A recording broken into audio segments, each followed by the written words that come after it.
Kuna mzee mmoja alikuwa anaendesha gari, akapata ajali. Ajali ile ikaua watu watatu, yeye pamoja na watu wengine wawili. Ukisikia story kwa mara ya kwanza unaweza kufikiri kwamba ajali ndio ilisababisha kifo cha yule mzee. Wakati in reality kifo cha yule mzee ndio kisababisha ajali. Ilikuwa hivi, huyu mzee ni mgonjwa wa pressure, wa shinikizo la juu la damu na hypertension. Lakini pia huyu mzee ana ugonjwa wa kisukari na amekuwa anatibiwa kwa muda mrefu. Baadaye yule mzee akaamua kwamba atumie tena madawa hospitalini. Aliambiwa na mtu wake huko kwamba dawa hizo, ili dawa zangu mimi nazokupa zifanye kazi, inabidi hizo uziache. Kwa akaenda akapewa ni mitishamba au alifanywa kitu gani, whatever it is, kaachana na dawa ambazo alikuwa anapewa hospitalini. Akaenda akatumia dawa zilizokuwa ameelekezwa huko mtaani. Baada ya muda pressure yake ikawa inapanda sana na mke wake akawa analalamika. Namfahamu mke wake kwa sababu ni mama ambaye tumekuwa tunamtibia kwa miaka mingi, naye ana shida zake za magoti, miguu na nini.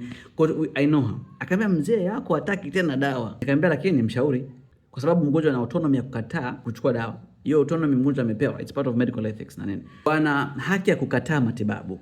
Kwa uwezo kaenda ukamshika kuanza kumnywesha vidonge vile. Lakini nikamwambia mama, mshauri mzee na umwelekeze consequences, sababu wewe ni nesi, mwelekeze the consequences za kutokunywa dawa. Madhara yake ni makubwa sana. So mzee alipata heart attack akiwa anaendesha gari. Ile heart attack ikachukua uhai wake. Kuna baadhi ya maradhi ukishayapata, it's not about you anymore.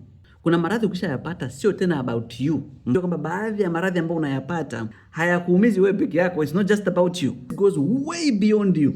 Na inaweza yakasababisha madhara kwa watu wengine. Lakini kitu kingine cha kuelewa ni kwamba unapokuwa na haya maradhi sugu, especially kama pressure na sukari, unapata wewe shida, ni familia yako nzima umekeep on hold. Let's say mfano huyu mzee au mzee yote au mtu yote ambaye ana pressure na sukari akapata stroke. Chamepooza pande moja. Akishapooza pande moja hakuna tena productivity hapo. Ina maana inabidi watu waache mambo yao, waje wamsaidie kumweka sawa. Kwa watoto wako, ndugu zako watabidi waache mambo yao, waje wakuhold pale. Hakikisha kwamba wewe mpaka una recover. Wewe mwenyewe hapo sasa wewe mwenyewe unapoteza productivity. Unapata shida ya kwenda kufanywa dialysis.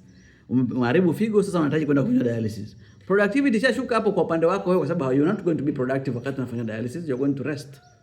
Wakati huo ndugu zako na watoto inabidi waache mambo yao sasa, waje wa deal na wewe sasa, na cost ni kubwa sana. Kwa tayari wewe umeshaingiza familia kwenye shimo ambalo ni very expensive. Kwa mimi najaribu kusema hapa, hebu fuateni maelekezo ambayo mnapewa, ni mepesi sana.